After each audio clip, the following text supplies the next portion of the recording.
Hello guys, আসসালামু আলাইকুম। সবাই কেমন আছো? আশা করি সবাই ভালো আছো। দুঃখিত, আমি আজকে আলোচনা করব ফ্রেজ, ইডিয়ম ফ্রেজের সুইটেবল ওয়ার্ড বা ইডিয়ম ফ্রেজের যে ধারাবাহিক আলোচনা করছিলাম। আজকে আলোচনা would you mind. Would you mind মানে হচ্ছে যদি কিছু মনে না করেন। ফ্রেজের ক্ষেত্রে আমরা যেটা দেখতে পাবো, উড ইউ মাইন্ডের পরে একটা উড ইউ মাইন্ড যেখানে বসবে সেই গ্যাপের পরে একটা ভার্ব থাকবে, যে ভার্বের সাথে আইনি যোগ থাকবে এবং শেষে একটা প্রশ্নবোধক চিহ্ন থাকবে।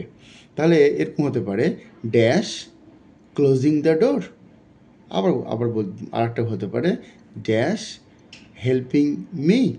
অর্থাৎ একটি ড্যাশ থাকবে, তারপরে একটা ভার্ব প্লাস আইনজি থাকবে এবং শেষে একটা কোশ্চেন মার্ক থাকবে। আশা করি সবাই আমরা বুঝতে পেরেছি। আসসালামু আলাইকুম।